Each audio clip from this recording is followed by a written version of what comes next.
try something a little different. I want to talk about goals. If you follow my videos, in a previous video I mentioned I was thinking about doing like self-development ASMR because you lovely folks seem to like it when I ramble, and I can ramble about self-development all day long. So I think it's a good fit, and we're gonna try it. And so the first video I want to talk about is setting long-term goals. Now, I've been setting annual goals, shorter-term goals, medium-term goals, I don't know what you want to call it, for the last 10 or so years. And in that time, I've learned a lot about setting goals. I mean, in the first year, I think I set like 150 goals, and like that was a disaster, and I accomplished like 2 things, and it was just too much. And now I kind of do about 10 goals a year, and I accomplish, I'd say, about half of them, and then make progress on the other half, and then, you know, some of them just turn out to be not relevant at all to my life, and so I kind of just jettison them as the year goes on. But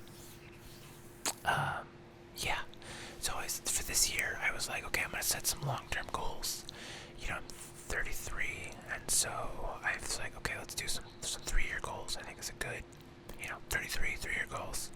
So I'm making it, the deadline is August, the end of August 2000, right? it'd be 2023. Yeah, I can't math. Because that's, I give myself a couple extra months, and then, 3 years to do it. That's my birthday, my 36th birthday, so. Anyway, so I was kind of looking for information on, like, how do you set long-term goals? And I really wasn't finding a whole lot of stuff, that wasn't, like, kind of already what I was already doing with my shorter-term goals. So I kind of developed a little system, and I guess my system does work for shorter-term goals too. So, hey, if you are new to setting goals, here's a platform that I've worked, that I've used kind of successfully the last couple of years, and it has 5 stages. So if you want to follow at home, get yourself a piece of paper and a pen. I like writing things down. I don't like to type out big plans and goals and stuff. I don't know why. I think it's just something about being analog with it, which I know that sounds really pretentious, but just try to write it. I think it's better. You could do flowcharts, so you could do, it's just, I don't know, I just like it. Anyway, it's 5 stages. So number 1, you need to set goals. Number 2, you need to have sub-goals with deadlines, ideally. But don't focus too hard on those. Think of them more as like waypoints. We'll get to that. Number 3, you need to find a coach or a mentor. And now, introverts, don't worry. It doesn't have to be a real person. We'll get to that. Number 4, you need to choose your weapons and how you're going to attack these goals. And then number 5, finally, is you need to create ideally daily habits to utilize those weapons to attack your goals. So, let's start from the top. Setting goals. There's a criteria that's really important. That's called SMART criteria. I'm looking at my notes. If I look like I'm not looking at the camera, and these are specific, measurable, achievable or attainable, relevant, and time-based. So, specific means like you don't want to be like, oh, I want to be a YouTuber. It's like, okay, what does that mean? Do you want to be, making a full-time living from YouTube? Okay, great. What's a full-time living? For most people that'd be like 30 grand a year. Okay, like, so what do you need to do to get that?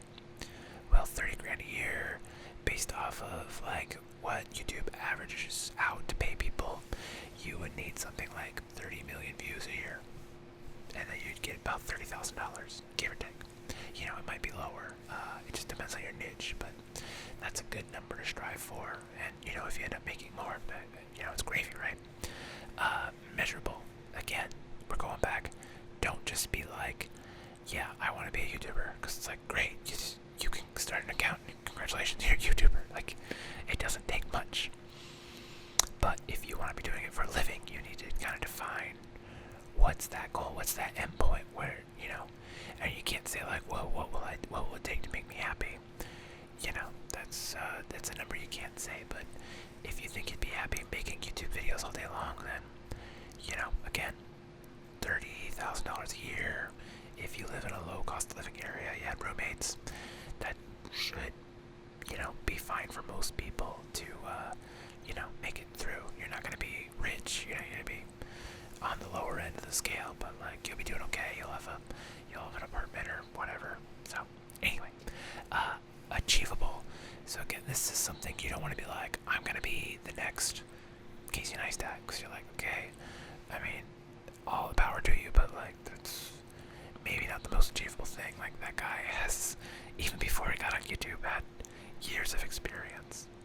So that may or may not apply to you. Then relevant, is the goal relevant to you? Over the years, I've set a ton of just dumb, unrelevant goals. Like the very first year, I think I had a goal where it was like, I want to buy a suit. And it's like, what a dumb goal. Like I still, to this day, 10 years later, have never needed a suit for anything. Like, any, like, wedding. I don't get invited to fancy places, if you couldn't tell. Your situation may be different. Maybe you need to buy a suit. I don't know. For me, I never needed one. And then time-based, obviously you want to kind of set a time hammer on it. So it's like, okay, well, if I want to be a full-time YouTuber in the next 3 years, great. Like, that's your end point. 3 years from now, then you can, reevaluate. The next thing you want to do is kind of limit your focus. Like I told you, like the first year was 150 goals, and that was way too many. And I think the important thing here is it really comes down to how intense your goals are, Like if you want to be a full-time career, whatever, that's going to be probably maybe more intense if you're starting from scratch. If you've never used a camera, you've never edited anything, becoming a full-time YouTuber, might take some effort on your part. So you might want to limit that, and also at the same time, you can't really diverge two different things. You can't be like, I'm going to be a full-time YouTuber and also a rock star. I mean, I guess those could combine if your YouTube was about you playing guitar and learning how to be a guitar player. Sure, great. Because that kind of complements having YouTube would actually probably help your music career. But I think it's kind of important to focus on, well, especially with long-term goals, things that are kind of relevant long-term. So, like career, your health, we could say relationships, but those are kind of hard because of the next point I'm about to get to. What else? Money, your finances. So those are kind of things that are good fodder for goals, and I think it's important to kind of just to limit those down. For this first experiment, I'm taking on 3 goals for the 3 years. Not I say one for each year because I'm going to be having to work all 3 years on all 3 goals, but it's a one health goal, a finance goal, and kind of a career goal. So anyway, the last point that I was getting to with relationships are kind of hard to make goals about is you want to have ownership over your goals. So you wouldn't set the goal to be like, I'm going to be the next Casey Neistat, because you can't really control that, You want to be able to be like, I'm going to produce 500 videos. I'm going to produce, a daily vlog. And that's something you can't control. You have ownership over. You can't necessarily say like, I'm going to be, the CEO of my company, because again, you can't control that. The guy who's the CEO now, or gal, I don't know your business, they might plan on holding that job for a long time till they retire. So what you can control is, learning skills and those kind of things. And the more you kind of put that control over your goals, the better off you're going to be. And I think the happier you're going to be with your goals. So, step 2, we need to set some sub-goals. Now, sub-goals, your main goals can be a little more loose. You can be like, I want to make $500,000 a year by, I'm 40, whatever. The sub-goals can be a little looser. You can think of them kind of as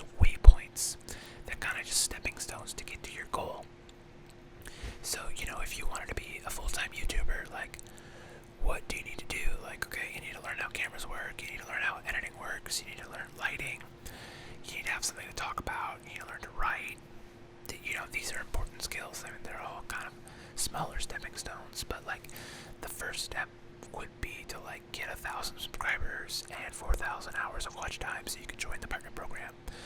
And if you didn't know, the partner program is where you get into the Cool Kids Club, where you can put ads on your videos and you can make a couple dollars that way. Obviously, you can do other things. You can sell merch, or you could have a Patreon, or you know, you could make your YouTube kind of a funnel for a knowledge product. If you're, if you know a lot about something, you can make an ebook or an online course, and you could give away some tips and tricks for free, and then, hey, buy my ebook, it's $10, $20, $30 or whatever, or buy my masterclass, it's $50. And, I've seen people do really successful like that, and they don't even really make any money on YouTube. They're making all their money through these products. So,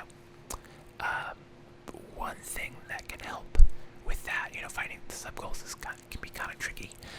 You can kind of work backwards from your goal. Is like, okay, if, again, we're using the example of full-time YouTuber, I don't know why that keeps coming up. I think there's something, a couple, everybody who watches YouTube, like, there's a smidge just in their head is like, I could do that, I could be a full-time YouTuber, because I know I think about it a lot, but maybe that's because I make videos for a living, and this seems like a nice way to live.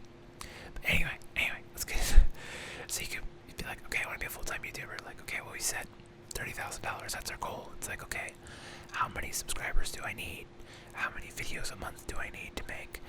How many views per month do they need to make? How many, then you can offset that with, like, you can add wiggle room with Patreon and merch. It's like, okay, if I can make $5 a t-shirt, how many t-shirts do I gotta sell? And then you're like, okay, well, I need to make $30,000 a year. I can do that by selling, I gotta math it. What is that math? $30,000 divided by $5. So you can sell 6,000 t-shirts, or you can make, 15 million views, and you probably get pretty close to 15 to 30 million views, and you'll get, your $30,000 a year, or, some combination of both. And again, you don't really want to worry too much if they change. They're kind of just waypoints.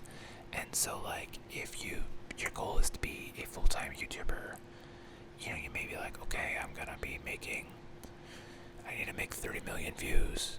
It might change because you might write an ebook and that ends up doing way better. So, that's a thought, something to consider about. They're just, waypoints on your journey to the final goal. But they can be a little more smart. They're, specific, measurable, achievable, relevant, and time-bound. So, next step, number 3, coaches, mentors. I think so. You want to find someone that has done what you're trying to do, or is currently doing it, and you don't even really need to go to them and be like, "Can you please mentor me?" In fact, most of the time, that probably won't do well, unless you already have some kind of personal relationship with them. It's like, oh, I want to own a business, and like, someone owns a business. Like, you could take them out to coffee and be like, oh yeah, and then in that case, you can have a real life mentor, and that can be very, very helpful. But if you're trying to do something a little more abstract, like become a professional musician or a professional YouTuber, you kind of just have to look at how other people did it. And with a lot of these abstract sort of career paths, there's not really one way to do it. There's not really one way to become an actor or a filmmaker. Everyone kind of took different weird journeys, and they're all fine. Like with mine, I took a blow-off photography class in college, and I'm really liking photography, and I became a photographer. And then I saw people making videos, and I was like, oh, my camera can make videos, I want to do that. And so, I talked to these people who are making videos for bands, and I was like, hey, can I help you? And I learned, and then from that I got people being like, hey, can we give you money to shoot videos for our business? And now that's what I do for a living. It's that was my path, in a small nutshell. But, it doesn't have to be someone you could be watching me and be like, do that too. I can get a camera, take a bunch of pictures, and, eventually get where he got. Or, along the way, maybe you find something different that works better for you. Great. These aren't hard and fast roadmaps. There's a lot of different roads that lead to where you want to go. So, they don't have to be people you know. You just watch them, see what they did, see what they're doing, what's working for them, and you want to have more than just one person. You don't want to just be like laser focused on Casey Neistat. There's a great book by a guy named Austin Kleon called Steal Like an Artist. I highly recommend that book, but it teaches you to kind of just steal things from just different people, and I think that's a really effective way to build whatever you're trying to build. And a side note on coaches or mentors is they don't necessarily have to even be real people. Like, if you get something out of a movie character or a TV show or a book character, like, great, like, just go run with that, man. The more coaches and mentors you can find, and the more, like, little tools you can pull from them, the better. Like, that's how I think. And that leads me to my next point. Step number 4 is you need to choose your weapons, is what I call them. These are the things you're going to use to attack your goals. Oh man, I told you guys I could ramble all day. It's already been 17 minutes. Okay, so, these are things you're going to gain from your mentors. And how I like to use weapons is, there's a phrase called accuracy through volume, which is, in other words, it's kind of a military phrase. If you shoot a lot of bullets, you're going to hit something, probably. You're going to achieve accuracy. You're going to hit your targets if you fire enough rounds. And that's kind of what I like to do, is the more weapons I can have, the more things I can deploy, I think the better my chances are at succeeding at my goals. But that doesn't work for everybody, like, if you get overwhelmed by, like, the idea of, like, oh man, like, this guy, he's making YouTube, he's making videos, and, he started by being a filmmaker and taking a bunch of photos, and also he was working as an artist assistant, and that's Casey Neistat's story, by the way. And he had a brother that was in the business already. You're like, what do I do? Just pick 2 or 3 of them and just go. Like, don't vet them, don't take time, just, like, write down a list. This should take you 15 minutes. Write down the list of, like, the weapons you can think of. Obviously you can add to this down the road. Just write down the list as it comes to you, and scratch out the things that you're like, either I can't do that right now, I don't have the equipment to do it, or, whatever. Scratch that out. Just what can you do, and what would you do?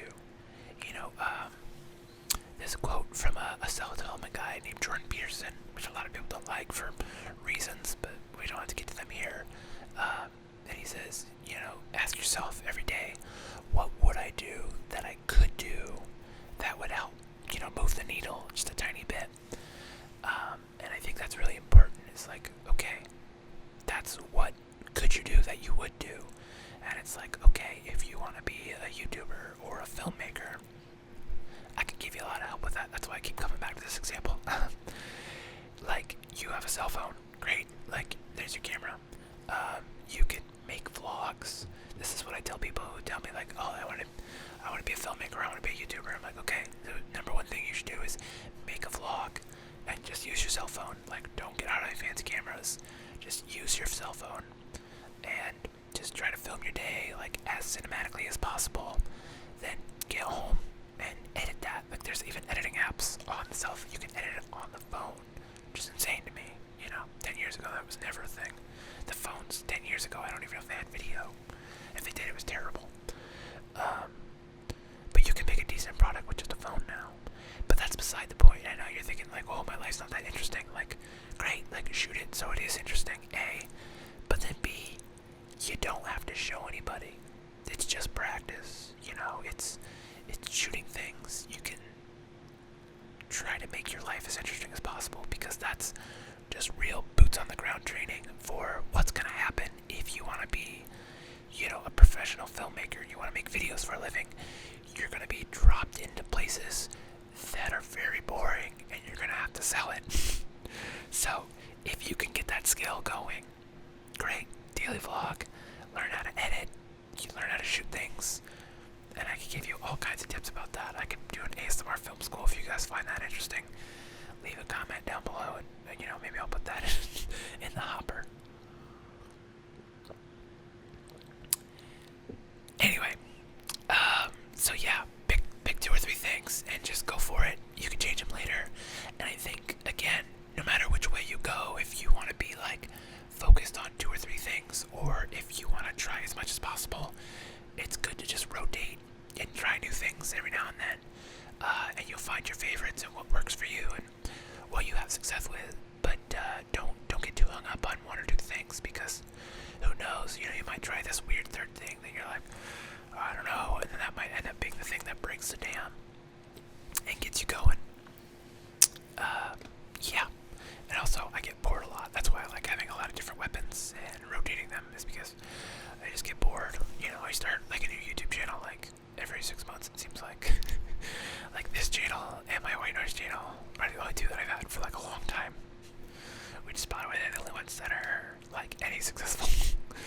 Anyway, last point, number 5, is you want to create habits. These are daily things that you can do to utilize those weapons. Jerry Seinfeld is famous for something called the Seinfeld method, which essentially he gets a big calendar that you can see every day of the year, and every day he works on his jokes. He puts an X, and then his goal is to create a chain, and then eventually just not break the chain. And it's actually a really effective method. There's a lot of apps that do that. I think there's one that I use called Streaks. I haven't been using it lately because I've been kind of this last month. I've kind of fallen off the wagon a bit with my goals, which is why I haven't posted many videos. But that's beside the point. So there's a really good book called Atomic Habits by James Clear that I highly recommend you read. And it really talks about a lot of effective ways that you can kind of get going. And some really ones that I really like are to design your environment. So like, I want to make videos for YouTube, so I've set up a desk here in my living room that, like, that's my, I guys get it confused, that's my computer desk where I like edit and stuff. And like, this is my desk for YouTube. I have the camera here, I have a light set up, I have the microphone, it's here, it's ready to go. I have to walk past it every day to get to my kitchen to make coffee, so it's like, it's staring me in the face. It's like, it's there. And it reminds you, like, and it reduces friction. I don't have to do anything. If I've been working, I have to take my camera out of the case and put it on the tripod that I only use for YouTube. And it's already got the same adapter plate, so it just slides right in, put a battery in, put a memory card in, and off to the races we go.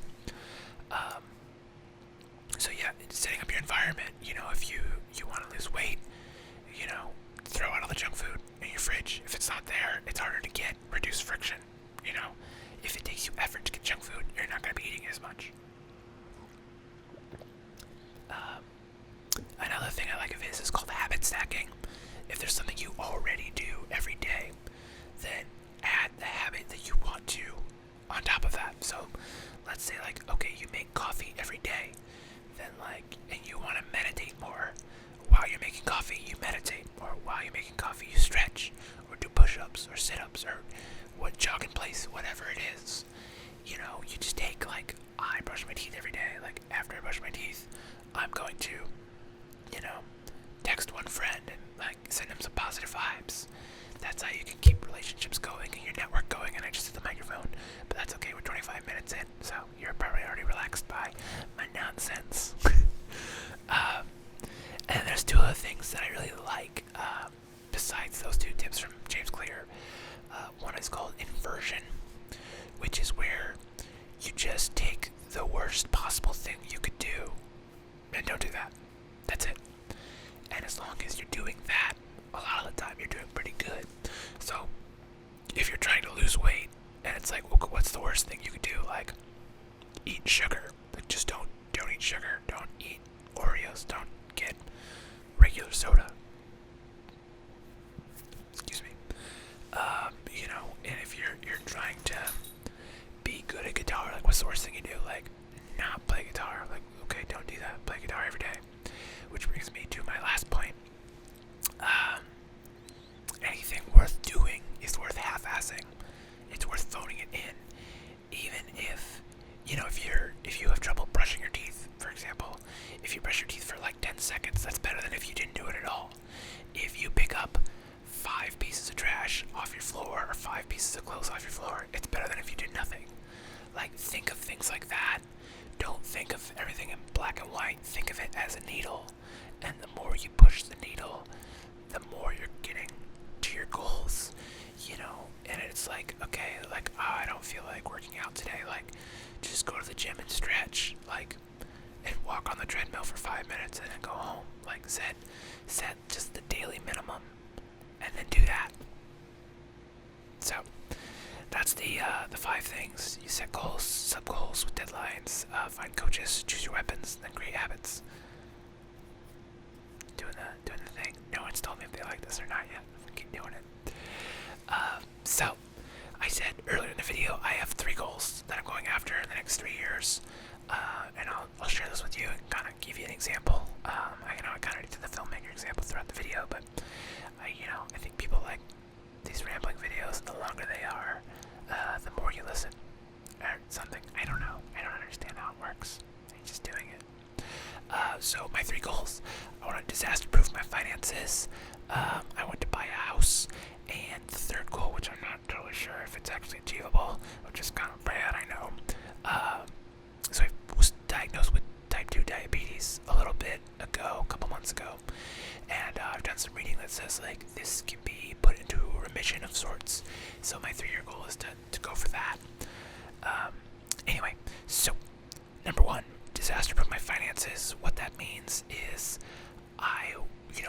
with everything happening in the world, and also I had surgery, like, for a month I wasn't able to work, and luckily I had some savings, but I want to get to a point where, like, that just doesn't become a problem, and I've been thankful to work, the last 2 months and have some income coming in.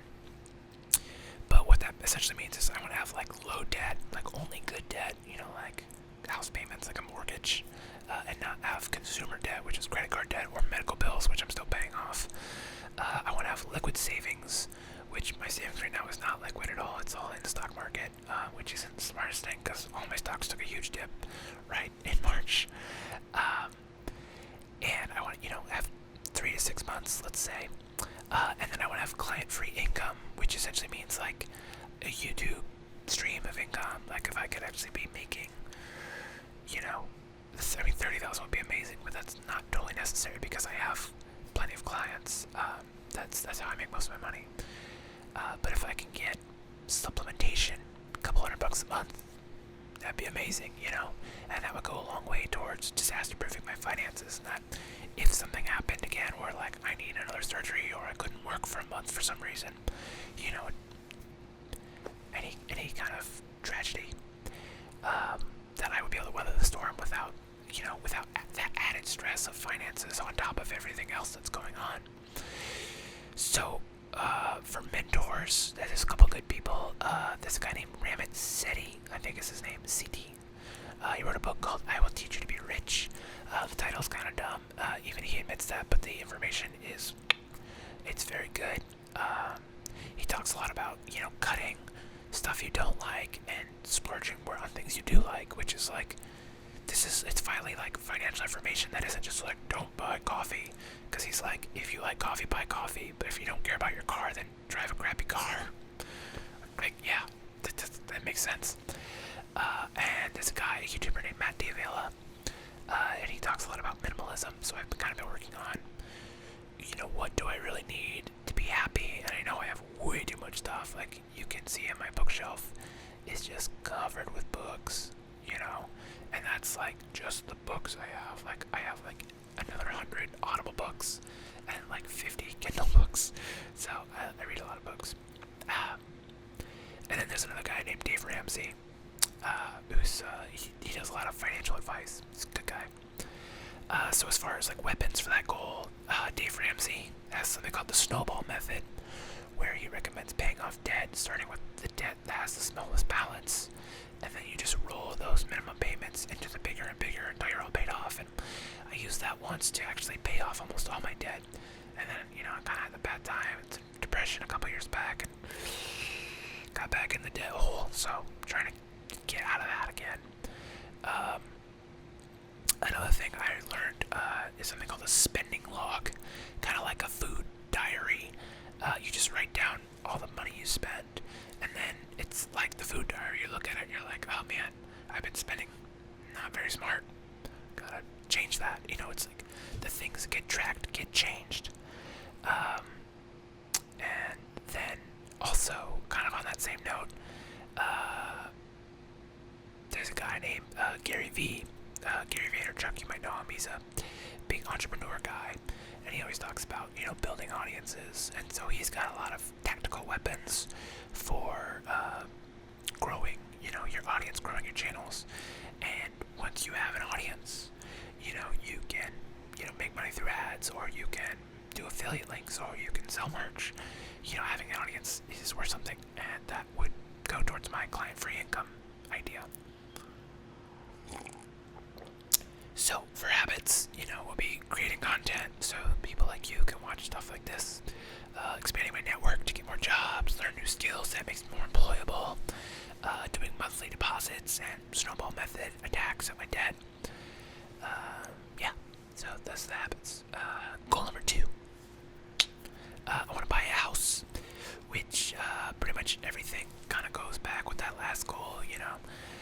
I'm just kind of sick of apartment life, and I want my dog to have a big yard to run around in, and I want to have like a little home gym. Like I have like a kind of a weird den thing that's like really small, and I can do some like little hockey exercises in there. But like I want like a good garage and like have a garage gym going. Like I also just like don't want to deal with like all the people that live in an apartment and all the things that come with that. There's a lot of negatives with apartment living. Like my apartment's pretty good, but there's some noisy people. Sometimes it's hard to park. Anyway, and then the third final goal is putting diabetes in remission.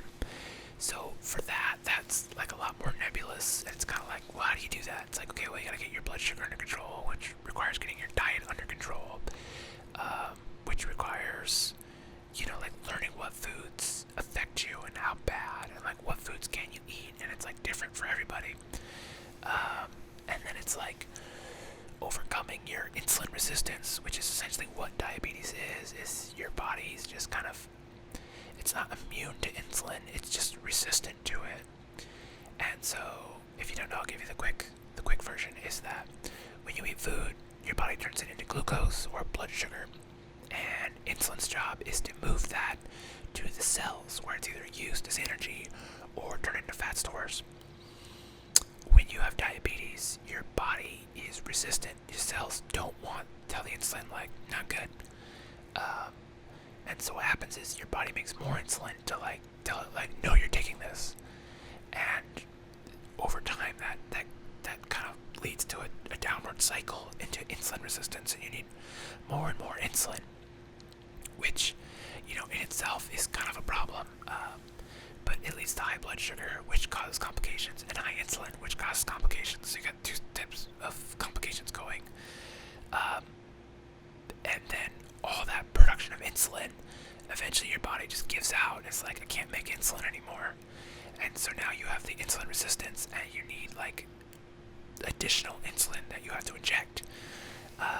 But apparently you can undo this process by reducing, getting your blood sugars under control, reducing your insulin loads, which is mostly done through fasting.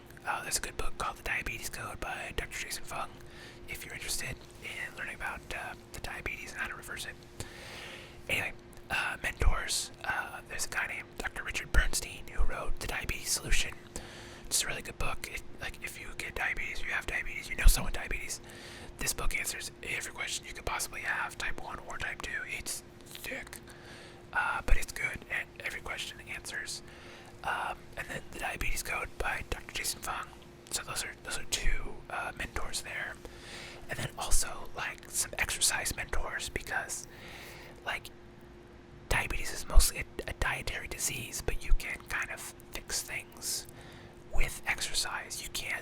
You'll never be able to exercise your blood sugar, but you can help it along, and by doing that you get a little more wiggle room. And since I'm a bit of an emotional eater, it's anything I can do to help. And again, volume or accuracy through volume. The more weapons I have to attack this, especially something with like diabetes, which for the longest time is thought to be a progressive disease and only gets worse. Yeah. So, as far as the weapons, exercise, like weight training is a big one. Cardio, burning up the blood sugar as it comes in. Playing hockey, that's good. Intermittent fasting is the big one for the diet part, which is where you just don't eat for a portion of the day, usually 16 hours. Dr. Fung's method is like extreme fasting, which you probably should have a doctor be monitoring you. But I'm not a doctor, so I'm not going to tell you what to do. Me as a diabetic, I've found 16 hours with an 8-hour eating window doesn't seem that dangerous. My blood sugars have never been low on that, so I think you're probably pretty safe. But again, I'm not a doctor. I'm not your doctor. I don't know you. This is not medical advice. Like,